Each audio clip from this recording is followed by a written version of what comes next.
Familias ardiendo por el Espíritu. Familias ardiendo por, puntos suspensivos, el Espíritu, con la E mayúscula. ¿Sí?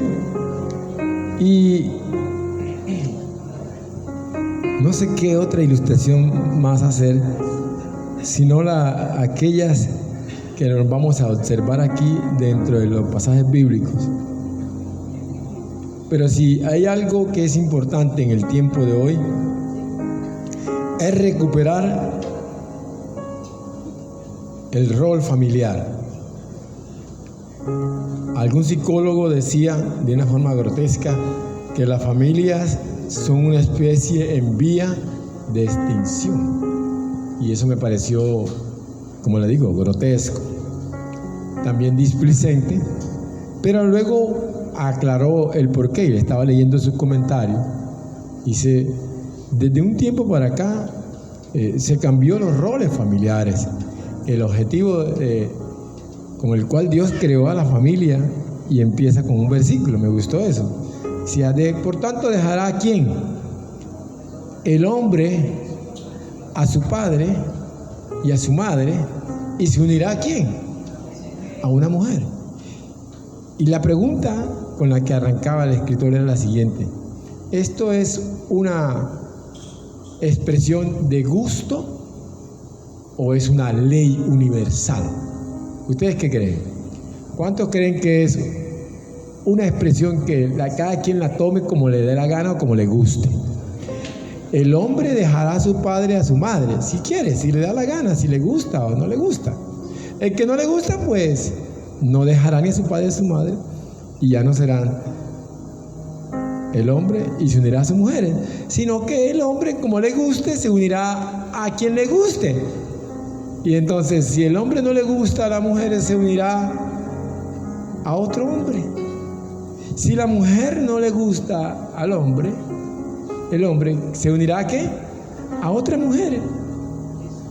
Y ese no es un problema ni de política, no es un problema ni de constitución, ni es una situación de cultura, ni de países. Es una decadencia del ser humano en el que estamos en estos momentos. Eso hace que ya la familia no sea el ente natural que Dios creó. Hombre unido ¿a quién? A su mujer.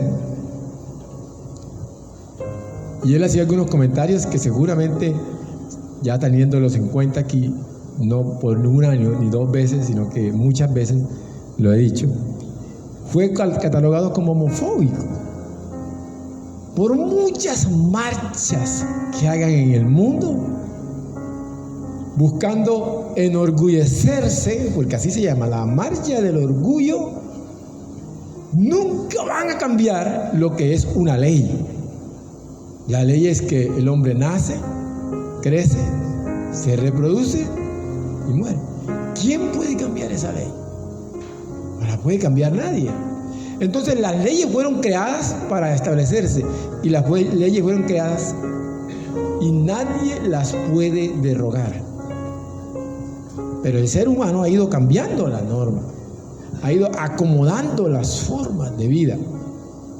De hecho, entonces ya la familia no está constituida por un hombre y una mujer e hijos, sino está constituida por gusto, ¿cierto? Ya la familia no está constituida por leyes, sino ¿por qué? Por gusto. Y cierro esta parte diciendo: el propósito de Dios no es que nosotros vivamos a nuestro gusto, ni a nuestra manera, sino que el propósito de Dios es que vivamos bajo su ley. Yo pensé que iba a decir amén. Cierro esta parte diciendo: el propósito de Dios no es que vivamos a nuestro gusto ni a nuestra manera, sino que vivamos a su ¿qué? Ley, a su mandato, a sus estatutos. Por eso cuando viene alguien y empieza a defender la orientación de género, los derechos, y hay algunos que me dicen que usted no ama a las personas que son homosexuales o a las lesbianas. Yo amo a las personas, pero no acepto el gusto de las personas por ninguna manera. Y nunca me voy a poner a discutir con eso. El gusto por la orientación de género es el mismo gusto por un vestido, el gusto por la política, el gusto por la música, el gusto por tal. En eso no hay discusión. En lo que sí hay discusión es en la ley de Jehová. Y del Salmo 1 claramente lo dice, y en su ley que medita de día y de noche. A consecuencia de eso será como árbol plantado junto a corrientes de agua, que da su fruto en su tiempo y su hoja no cae. Y todo lo que hace prosperará. Cuando vivimos según la ley del Señor, no según el gusto. Dios creó la familia para que ardiera por el fuego del Espíritu Santo, no para que ardiera por las pasiones. ¿De dónde vienen vuestras pasiones?, pregunta Santiago. ¿Sí? ¿De dónde vienen los problemas si no es de las pasiones que batallan contra el alma? ¿De dónde vienen las discusiones? De las pasiones que batallan. Dios quiere que nosotros seamos familias ardiendo por el Espíritu. Y voy a tocar solamente 2 puntos, convertidos en 10. 2 puntos de cómo ser una familia, o cómo la familia puede empezar a arder por el Espíritu, porque este mes es el mes de ¿qué? ¿Fuego dónde? En los hogares. A ver, ¿cuántos hogares hay aquí? Levanten la mano. Hogares. Hay algunos que no levantan la mano, entonces pertenecen a alguna tribu. Deben pertenecer a algún ¿qué? A ver, todos los que pertenecen a un hogar, levanten la mano. Todos. No estoy preguntando cómo es su hogar, ni qué papel tiene usted en su hogar. Muchos son hijos. Mira la pregunta tan. ¿Cuántos son hijos aquí? ¿Y los demás qué son? Nacieron por el huevito, pues.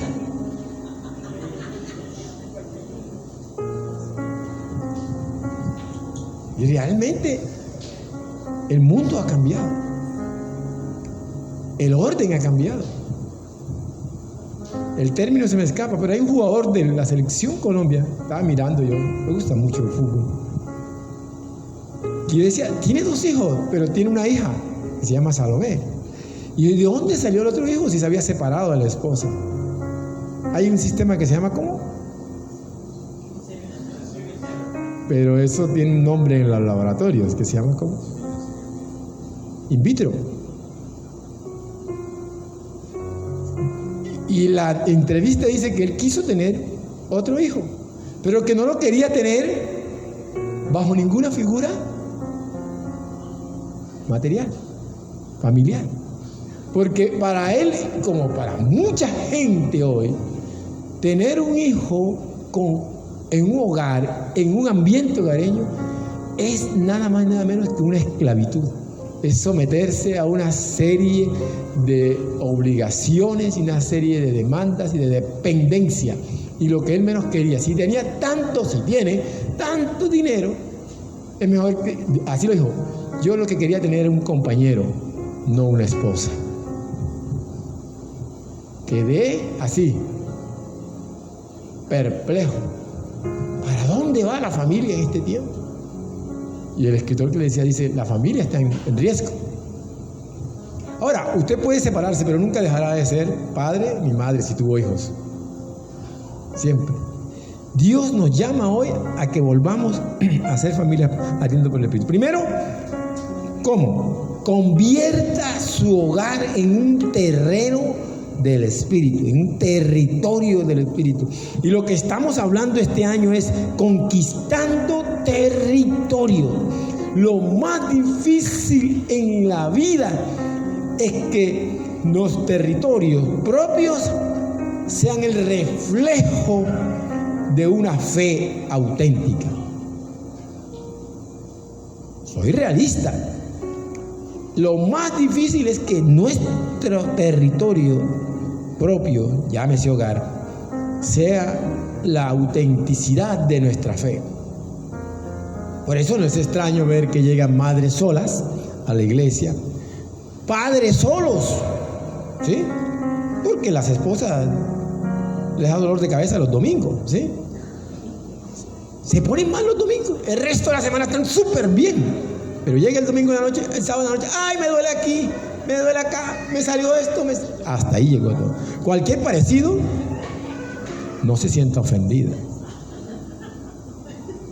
Todo depende del territorio en el que vivimos. ¿De qué está lleno?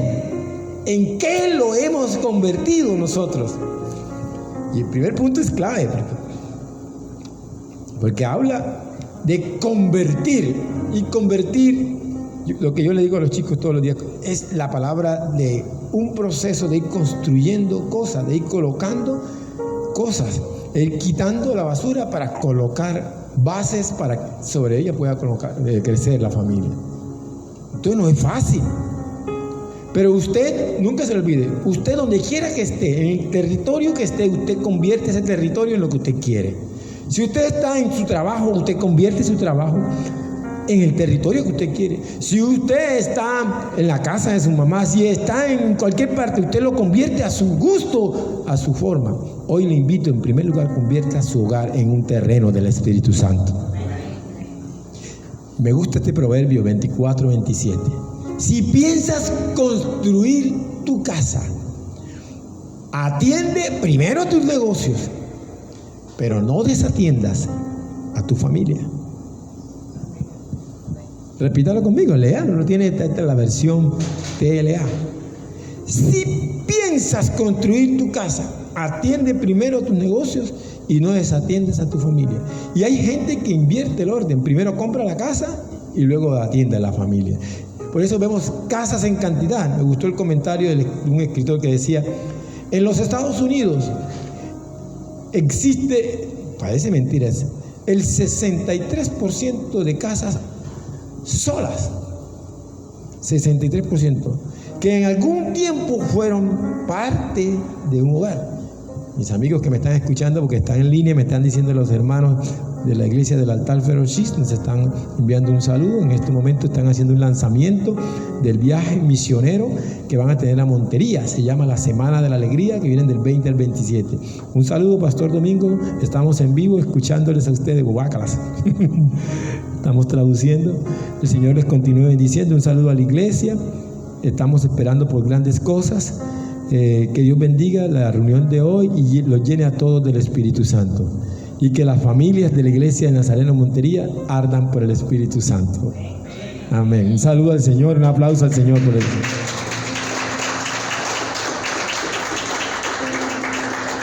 Si piensas construir tu casa, atiende primero a tu negocio. Y no es raro llegar a una parte en donde la mayor parte de las casas fueron construidas y hoy hacen parte de casas que se arriendan. Porque muchos trabajamos para nuestra casa, pero pocos a veces entendemos que hay que mantener el equilibrio entre el construir una casa física con construir una casa espiritual. Y a veces compramos e invertimos en cosas físicas en la casa, en el aseo de la casa y no en el aseo de la familia. Y a veces el aseo de la casa termina siendo una pelotera de la familia, ¿cierto? Bueno, menos mal que eso no ocurre en sus casas, amén. Pero hay momentos, hay familias, hay esposas que empiezan a hacer el aseo que uno siente que le fastidia la presencia de uno. ¿Y usted qué hace ahí? Muévase ahí. Pero coja algo. Y hay momentos donde no sirve nada de lo que usted hace como esposo, pobres esposos oprimidos. Por eso hemos creado un ministerio que se llama MMA, Ministerio de Maridos Oprimidos. MMO.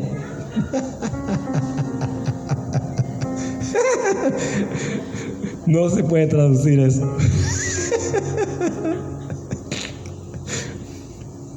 Construya su casa. Ahora, cuando vamos a construir nuestra casa, el término convertir es construirlo. Y ahí hay que tomar algunas decisiones en esa construcción. Y este primer punto, voy a hablar de 4 decisiones que usted tiene que tomar ahí. La primera decisión es: establezca un lenguaje de fe y una vida de creer. Establezca un lenguaje de fe y una vida de creer. Hechos 16:31. Ellos dijeron el famoso pasaje conocido por todos. A ver, bueno, asumo que lo conocemos todos. Hechos 16:31. Durante muchos años fue el lema de las iglesias. Cree en el Señor Jesucristo y serás salvo tú y tu casa. ¿Cuántos se lo aprendieron alguna vez? Lo repetíamos y lo repetíamos hasta que alguien dijo: no, espera, eso no es una promesa, ¿sí? Eso es solamente una expresión. Pero lo que sí es cierto es que allí se empieza a convertir su hogar en un terreno, porque usted está estableciendo un lenguaje de fe y una vida, ¿sí? De creer. Ellos dijeron: cree en el Señor Jesucristo y serás salvo tú y tu casa. Luego en el versículo 32 le hablaron la palabra del Señor a él y a todos los que estaban en su casa. Y tomándolos en aquella misma hora de la noche, ¿están conmigo? Siguiente. 32. En la misma hora de la noche les lavó las heridas. ¿Qué más dice? Que echarle carboncito a eso. Y enseguida se bautizó. Fueron bautizados él y toda su familia. Eso se llama establecer un lenguaje de fe, una vida de creer. El hombre creyó, ¿sí?, a la palabra que ellos le hablaron. Los llevó a su casa, a los que estaban presos. Y en aquel mismo momento, ¿cuánto tiempo duró ese curso de bautismo? ¿Cuánto tiempo duraron esperando la decisión para bautizarse? Le hago una pregunta: ¿cuántas personas aquí no están bautizadas? Levante la mano. Gracias. Ustedes son los próximos. ¿Se dice cómo? Amén. Es que no estoy lista. Cuando una persona dice no está lista es porque está ahí pensando todavía en desordenarse en la vida. Es que si yo me bautizo, entonces van a decir: mira la hermana que anda en cortico, soy bautizada. Eso no importa. Eso no cambia las cosas. Ahí lo que está diciendo: en aquel momento había un ambiente de fe, de creer. Cree en el Señor, creo en el Señor Jesucristo. Y el que cree en el Señor Jesucristo enseguida es bautizado. Es la forma de demostrar que creo. Eso no dice: si tú te bautizas, tienes que bautizarse con la garantía de que nunca más te va a gustar el trago. Tienes que bautizarse con la garantía de que nunca más vas a ser chismosa. Pastor, hasta que yo no deje el chisme, que me encanta el dulce sabor del chisme. Eso no hay garantía. ¿Cuál es la garantía de que usted no va a pecar si se bautiza? No hay nada. El bautismo no es un sello. Escuche bien, el bautismo no es, escríbalo, no es una recompensa por portarse bien. El bautismo es una señal de que quiero seguir al Señor Jesús. Le creo a Jesús. Amén. ¿Cuántos son bautizados aquí? Ya descubrí quiénes no son bautizados. ¿Cuántos son? Sí. Ese es un lenguaje. Lo que pasa es que cuando hay un ambiente, es un lenguaje en la casa de fe, una vida de creer, eso se vuelve contagioso. Pero lo contrario también se vuelve contagioso. Cuando hay un lenguaje de duda, un lenguaje de no creer. Yo voy para la iglesia porque ese pastor Domingo es tan cansón. Sí, mano, es más cansón. ¿Sí? Entonces, cuando usted convierte el hogar en un lenguaje de crítica, que la iglesia, un lenguaje de no creer, de que yo no diezmo porque eso es un negocio, yo no ofrendo porque... Entonces, ¿cómo cree que van a crecer sus hijos? ¿Cómo? Ni un peso quieren dar. Ni un peso. Y aquí, se lo digo como publicidad, nosotros tenemos un sobre en donde aparece algo que no es opcional, es requerido por la ley. Es que usted llena su sobre y coloca su cédula de ciudadanía. Porque en el momento en que la ley diga que está sucediendo así, muéstreme el estado de cómo sostienen este lugar. Y yo le muestro, no, este lugar entran mensualmente, a esta iglesia entran 2 millones. Vuélvase serio. 2 millones en esta iglesia. ¿Cuánto gastan en luz? ¿Cuánto fue el último recibo? 1.200.000 en agua, en aseo. Algo está sucediendo aquí. Presénteme su qué, sus estados financieros. Pero ahí mi hermano dice, yo cojo mi sobre, pero yo no diezmo, eso es entre el Señor y yo. Va a meter un billete de 2.000, ¿sí? O sea que ganan mensualmente 2.200.000 pesos, 20.000 pesos. Este mensaje era otro, pastor, se metió con los diezmos para variar, usted es pastor. A lo que me refiero es que todo el lenguaje de fe y de vida de creer que se crea en el hogar se refleja en la iglesia. ¿Sabe por qué sus hijos vienen a la iglesia? Por lo que usted habla, por cómo se hablan en la casa, de a quién se le temen. Bautizó a todos aquella misma noche. ¿Usted se imagina que había un pelado de 18 años así y dijo, no, yo no me bautizo, si ese Pedro es un pescador, huele más a pescado, yo me bautizo con un varón que venga de un carro en severa nave? Así hay hogares que determinan el lenguaje en su casa. Pero la segunda decisión está en Hechos 8. Sea luz a los vecinos. Sea luz a los vecinos. Yo acá escribí, sea luz a las naciones. Sea luz a las naciones. Hechos 8:18. Y Crispo, pues un buen nombre para un hijo, ¿sí?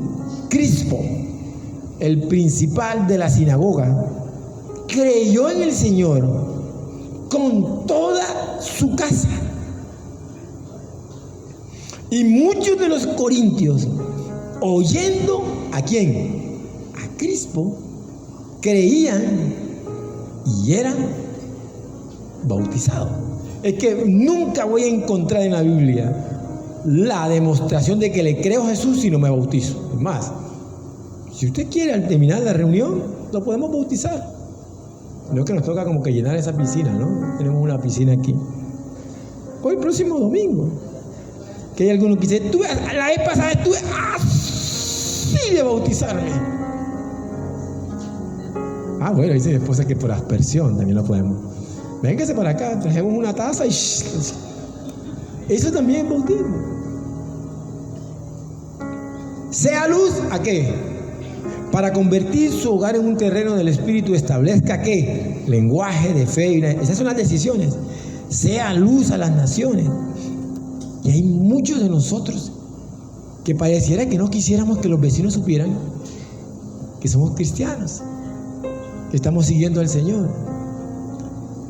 Crispo lo primero que hizo fue darle a conocer a los demás, colocar en el estado, soy un hijo de Dios. Pero hay cristianos que todos los días colocan un estado de política. Ni un versículo, ni un versículo. Es increíble. Y lo veo todos los días con unos panfletos y de todo apoyando. Estos dos políticos y los que vienen son lo mismo. No van a cambiar si no reciben auténticamente al Señor. El único que es el mismo ayer, hoy, por los siglos de los siglos, ¿quién es? El Señor Jesucristo. Sea luz a las naciones. Yo cuando llegué al seminario me sorprendí. Yo llegué muy animado a predicar el Evangelio. Eso fue para los años, ¿lo digo o no lo digo? 98. Tenía como 17 años. Ya calcularon, ¿cierto? Son más vivos, quieren saber mi edad. Yo sigo teniendo los mismos 48 años, cierro paréntesis. Llegué a Medellín.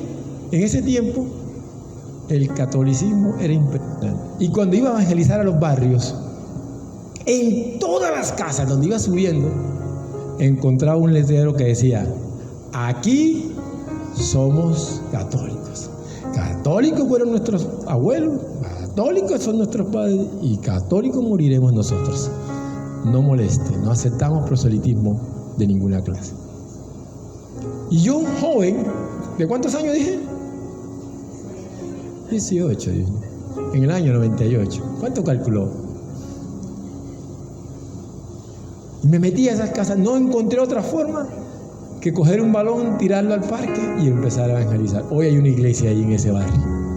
A través de un baloncito llegó esa iglesia, la iglesia de la iglesia del barrio Villa Sofía. Después vinieron otros predicadores. Creo que los pastores de ahí nunca van a comentar esa historia, ese origen de la historia. Sea luz a las naciones, si ellos son capaces de colocar un letrero en su puerta, pero uno entra, va a la casa y encuentra la figura del político. Fui a la casa de un ministro y yo tocando y, ay pastor, qué pena, pero yo no lo estaba viendo. Y cómo me va a ver con semejante abifiche que tiene usted ese político ahí. Estoy sorprendido, cuando debería haber un versículo y en ningún ¿qué? Otro hay salvación, porque no hay otro nombre dado a los hombres en el cual podemos ser salvos, que es Jesús de Nazaret. ¿A quién hay que entregar este país? A las manos de Jesús. Sea luz de las naciones. Tercera decisión, que la gran obligación de la casa sea hacia la palabra. Van 3 decisiones para poder convertir nuestro hogar en un terreno del Espíritu. Hechos 16:14. Entonces una mujer llamada Lidia, vendedora de púrpura de la ciudad de Tiatira, que adoraba a Dios, estaba oyendo. Y el Señor abrió el corazón de ella para que estuviese atenta a lo que Pablo decía. Y cuando fue bautizada y su familia, nos rogó diciendo: si habéis juzgado que yo sea fiel al Señor, ¿en qué? Entrad a mi casa. Familias que quieren ser llenas del Espíritu Santo, abren la puerta de su casa. Repita conmigo: familias que quieran ser llenas del Espíritu Santo, abre la puerta de su casa. No hay de otra. Si su casa no ha sido abierta para la predicación de la palabra, mijito, ahí no va a ocurrir nada. Le va a dar pena, que seguramente no, vecinos, son cristianos los vecinos que están aquí al lado, pero nunca me han invitado a una oración. Ayer llegaron 2 familias aquí, porque querían venir, y una pareja de las que vino dijo: queremos ser bautizados. La señora que venía con ellos, nosotros abrimos una casa. Hemos invitado a otras iglesias a que nos pastoreen en la casa y no han ido. Las iglesias nos dicen: primero van a la iglesia. Nosotros queremos ir a la iglesia, pero queremos que nuestra casa sea una casa de oración. ¿Cómo le llaman ustedes? Dice, aquí se llaman ¿qué? Casas de contacto. Yo le doy gracias al Señor porque visitamos la casa de contacto de Omaira. Acá hoy está su hermana Yadil. Se me quedó el resto del grupo. No veo por ahí a Wendy, etcétera. Porque hay que construir. Para construir hay que tomar decisiones. ¿Cuántas decisiones hay que van? Los que están conmigo aquí en la enseñanza. ¿Cuántas decisiones van? 3. La primera, establezca el lenguaje. La segunda, sea luz a los vecinos. La tercera, que la gran obligación sea hacia la palabra. Las casas deben estar abiertas. Casa que tenga puertas abiertas a la palabra es una casa que augura una bendición por el Espíritu. Tarde que temprano ocurrirá algo. ¿Sabe que sus hijos no cristianos, duros, etcétera, no vienen a la iglesia? Pero la iglesia tiene que ir a ellos. Por eso peleamos tanto. El paso principal, me preguntaba la señora, ¿cuándo son las reuniones de la iglesia? Y yo dije, las reuniones de la iglesia son en las casas. Pero hay casas aquí que no sabemos, nunca hemos sabido qué es hacer una reunión de oración en su casa, dentro de su casa. No, es que mi esposo toma. Con mayor razón, mamita, lo que estamos cantando ahorita. y que vamos a cantar ahorita otra vez. Es una oración. El nombre de Jesús. El nombre de Jesús debe ser proclamado en la casa. Y decía la canción, lo declaro por mi familia. Su nombre es, si se acuerdan la letra, su nombre es poder, su nombre es santo, su nombre hay libertad. Y dice, proclamo por mi ¿qué? Por mi familia. Y yo traía esa canción y dice, no, esa canción es muy difícil. Y yo, esa canción es la canción de la predicación de mañana. Porque usted debe levantarse por su familia.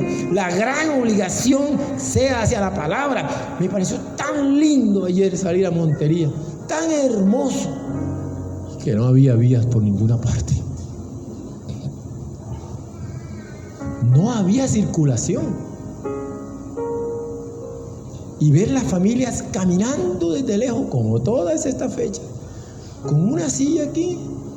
Y qué bonito, no lo estoy diciendo ridículo, qué bonito cómo se veían esas damas elegantes con su sombrero, con su poncho, listos para la feria. Qué feo cuando regresaban de la feria.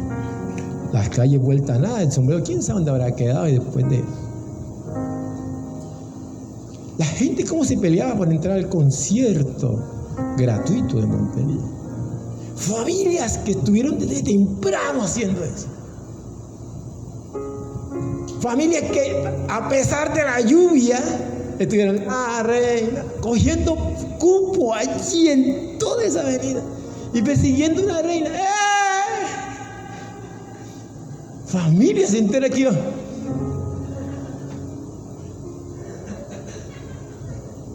Detrás del dios Moloch, dice la Biblia, el dios de las fiestas, de la adoración, de la vanidad, la diosa Diana. Pastor, usted es muy fanático. Le estoy diciendo es que ¿cómo quiere usted que su familia reciba al Señor? Si le hace más fuerza, le invierte a comprar ropa, sombrero y toda esa cosa. Está bien, porque eso es hermoso, la cultura es hermosa. ¿Cómo no le invierte para venir a la iglesia? Aquí hay familias que se perdieron cuando llegó la feria. Totalmente. Están perdidos. Totalmente.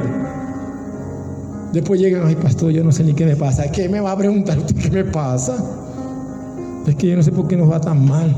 No sé por qué las cosas no me salen. Yo digo, primero camine bien. Después hablamos.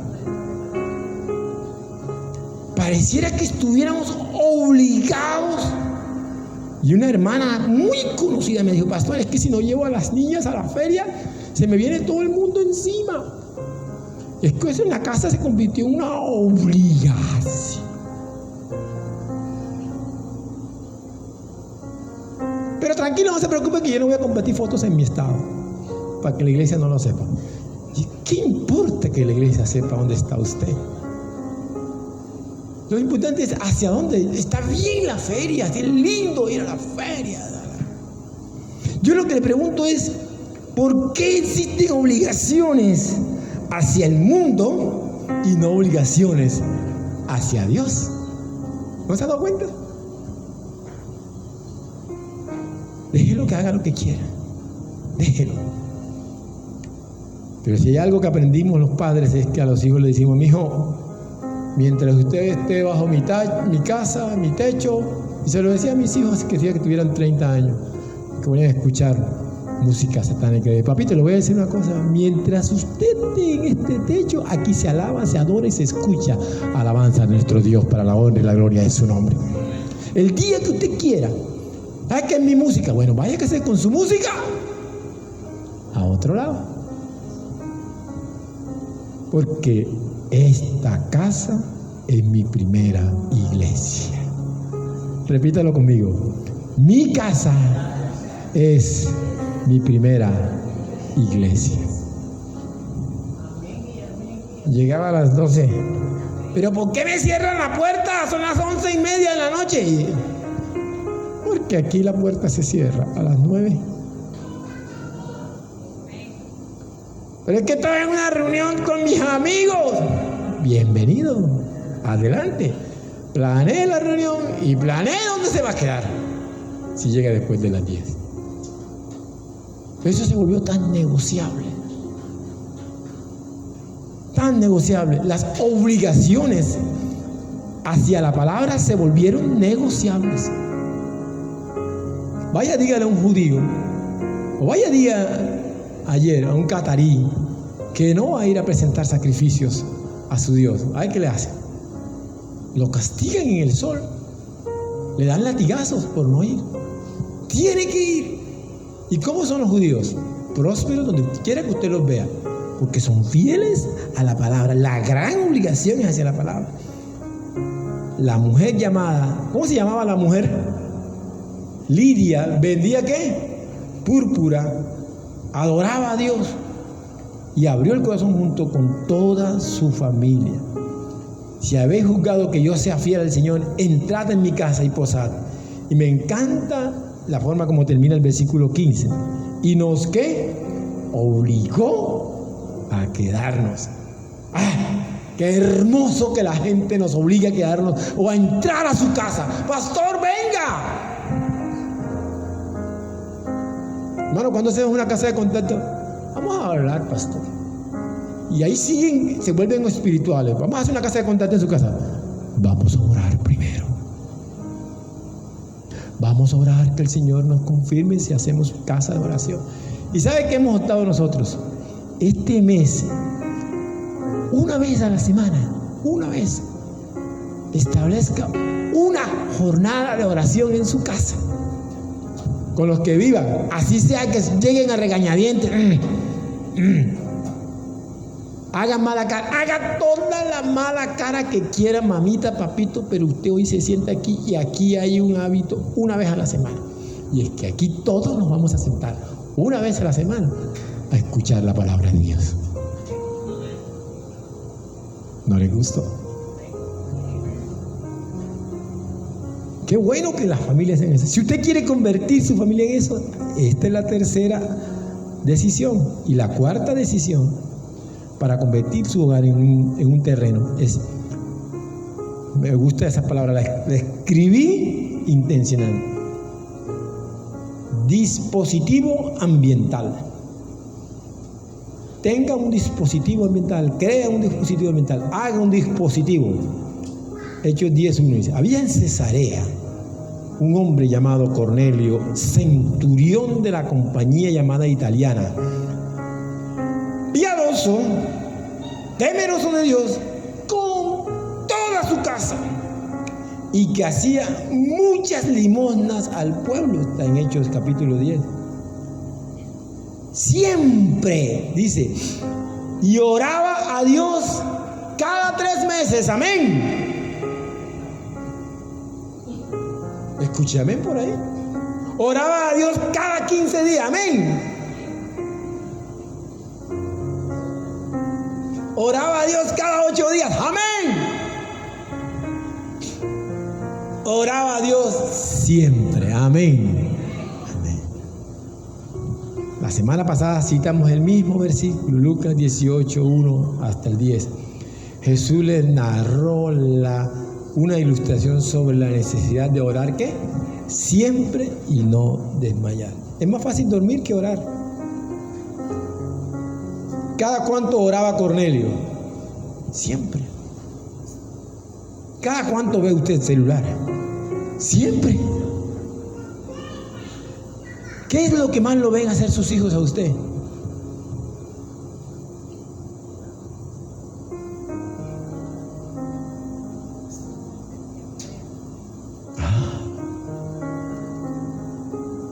¿Cuánto está usted en contacto con el celular? Pastor, estoy leyendo la palabra. Mencióname el último versículo que leyó. Ay, se me perdió.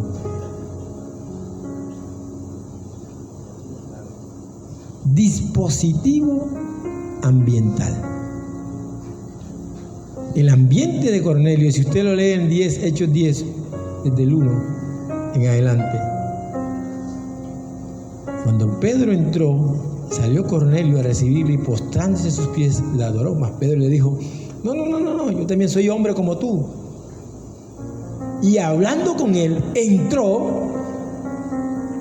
y halló, versículo 27.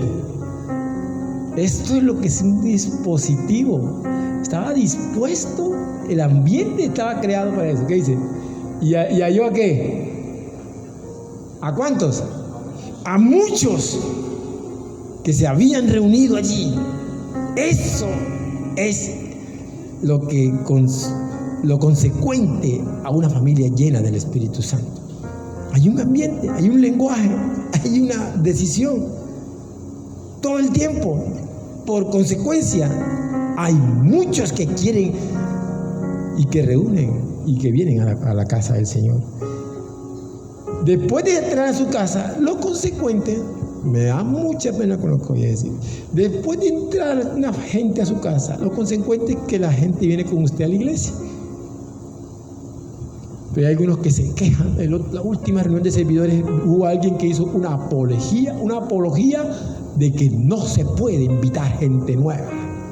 Es que la gente no le gusta, que la gente no quiere, es que la gente no tiene ganas, es que la gente debe hablar tanta carreta. Usted es el que no tiene disposición, usted es el que no quiere. Te felicito, no sé cómo lo lograste, pero pido un aplauso al Señor por la vida tuya, Ian. Eso.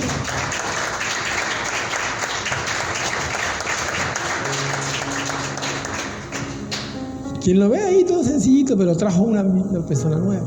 ¿Cómo lo hiciste? No me digas. Te felicito. Imagino que tu casa ya está destinada para casa de oración. Y aunque no vaya el pastor y la pastora, es que el pastor no viene por acá. No tenemos cuidado pastoral. Hay gente que abre la bocota a decir, ¿por qué no? Porque el pastor no me atiende. Y se le ve todo ahí adentro. ¿Cuántos Cornelios había allí? Uno. ¿Cuántos discípulos, cuántos Pedros había cerca? Uno. Miren las personas que le estoy hablando. Lidia les obligó a quedarse 2 días a los discípulos. Cornelio. ¿Cuál fue el otro? El que se convirtió el jefe de la sinagoga. Si están pendientes de las enseñanzas. ¿Cómo se llama? ¿Ah? Crispo. Cuando sea como crispeta. Cada vez que venga a la iglesia, ahora no va a venir. Dese un cocotazo si viene solo. Cabezón, porque viene solo. Traiga a alguien. Traiga a alguien. Y algunos dicen, no, pastora, a duras penas me traigo yo solo. A duras penas me cuesta trabajo levantarme, me cuesta trabajo. No, si viera la pelea. Dios quiere familias llenas del Espíritu Santo. Y hay algunos que creen que familias llenas del Espíritu Santo que empiezan a dar vueltas en el piso, a botar babas y todo eso. Ya somos llenos del Espíritu Santo. Son familias que son luz en el vecindario. Son familias que ayudan al vecino. Son familias que los vecinos le creen, que le siguen. Nosotros necesitamos esas familias aquí en la iglesia. Familia que convierte su hogar en un territorio del Espíritu. Y el segundo punto es, para ser una familia que arde en el Espíritu Santo, marche. No se detenga. Marche. Lidere. De pasos de victoria por los suyos. Bonito eso, me encanta eso. Marche. No se detenga. Sí me muevo. Ese es el espíritu del Chavo del 8. Hay que sacarlo de la iglesia y de la familia. Sí voy. Vamos a leer la Biblia. Sí la leo.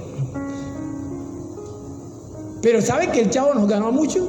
Porque el Chavo siempre decía, sí lo cojo. Y siempre hacía falta un don Ramón que decía, ya, cállese. Terminaba haciendo las cosas, pero hay algunos de nosotros que nos quedamos quietos. Número 2:34 dice, e hicieron los hijos de Israel conforme a todas las cosas que Jehová mandó a Moisés. La clave de lograr ser una familia llena del Espíritu es hacer conforme al mandato. Mis familiares y yo hemos servido a Dios y nadie puede acusarnos de nada malo. Qué bueno eso. Los hijos de Israel marcharon, cada uno por sus familias, según las casas de su padre. Cada uno. Claro, si su esposo no viene, si sus hijos no quieren venir, debe haber alguien que lo represente aquí. Si su papá y su mamá no quieren venir, Dios lo escogió a usted para venir aquí. Si no tienes un núcleo familiar, Dios te está preparando para hacer un hogar de victoria y que nunca te detengas para nada del mundo. Así de sencillo. Marche. Y en eso hay dos cosas que debemos hacer, porque dice: los hijos de Israel, conforme a todos, hicieron. No solamente hable y hable. Hay gente que es muy soñadora, pero hay gente que es muy mala para hacer las cosas, ¿sí? Y hay una expresión de liderazgo que dice: hay gente que sabe cómo se hacen las cosas. Hay gente que entiende cómo se hacen las cosas, pero hay gente que hace que las cosas sucedan. ¿De cuál de los tres es usted? Diga: yo soy del que hago que las cosas sucedan. Ay, que estoy solo, es que mi mamá, es que mi papá, es que mi esposa no quiere ir. Marche usted, cada uno por sus familias, según las casas de sus padres. Y usted está aquí, por eso le preguntaba: ¿cuántos de aquí somos hijos? Estamos solos, pero estamos aquí para marchar por nuestra familia. Y aquí hay dos cosas, dos consejos. Haga conforme al mandato. Me gusta la versión de 2 de Timoteo 1, 3 al 5. Mis familiares y yo hemos servido a Dios y nadie puede acusarnos de nada malo. Siempre que oro, ya sea de día o de noche, te recuerdo y doy gracias a Dios por ti. Cada vez que me acuerdo de cómo lloraste y te pusiste triste, me dan ganas de verte. ¿Cómo me alegraría eso? Tu abuela Loida, tu madre Eunice confiaron sinceramente en Dios, y cuando me acuerdo de ti, me siento seguro de que tú también tienes esa misma confianza en Dios. Tú marchas porque tienes confianza en Dios. Tú das paso porque tienes confianza en Dios. Tú alabas porque tienes confianza en Dios. Tú estudias la Escritura porque tienes confianza en Dios. Tú abres tu casa porque tienes confianza en Dios. Así es de sencillo. Por eso lo hace conforme al mandato. Manténgase en los principios espirituales, es el otro consejo. Y aquí voy a leerlo. Un ejemplo. Manténgase en los principios espirituales. Un hogar, el hogar de Zacarías y de Elizabeth. Y no había tenido en cuenta eso, todos lo escuchamos en diciembre. Elizabeth y Zacarías. Zacarías, ¿quién era? Un anciano. Solitario porque Dios no le había dado hijos. Luchando con incredulidad a raíz de esa no respuesta de Dios. Pero a pesar de esa no respuesta de Dios, Zacarías se mantuvo en el servicio al Señor y a la obra del Señor. Hay gente que pone de excusa: es que Dios no me responde, es que Dios me ha dejado solo, es que soy muy viejo. Otro dice: es que soy muy pelado. Otro: es que soy muy joven, que debo gozar la vida. ¿Sí? Soy mudo. Después se enmudeció. Sin embargo, siguió sirviendo al Señor.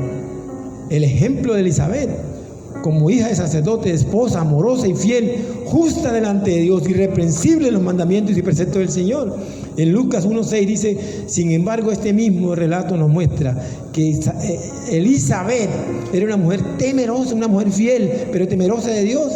Después de concebir milagrosamente, Elizabeth se escondió durante 5 meses. Después de aquellos días, concibió su mujer Elizabeth, dice la palabra, y se recluyó en casa por 5 meses. La Biblia no explica la razón, pero es fácil imaginar que el temor y la inseguridad tocaron el corazón de Elizabeth. ¿Cuántos años tenía Elizabeth cuando quedó embarazada? Todos los diciembre lo sabemos. ¿Cuántos años tenía María cuando quedó embarazada? Ahí sí no saben. ¿Qué parentesco tenían? Eran primas. Tu prima quedó embarazada. Y Elizabeth dice Las escrituras que más o menos, y algunos contextos dicen que Elizabeth quedó embarazada casi a la misma edad que quedó embarazada Sara, una mujer muy anciana. Entonces, una mujer de 90 años embarazada debe ser algo tremendo. Imagínate una hermana, Dios las libre, de las nuestras, de 50 y pico, que salga la hermana embarazada. Sí, debe ser del Espíritu Santo.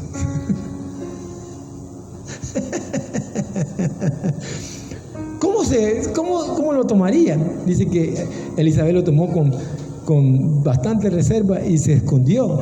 Pero esto nos enseña algo importante. La fe genuina no elimina automáticamente las luchas internas, ni las de Zacarías, pero tampoco las de ¿quién?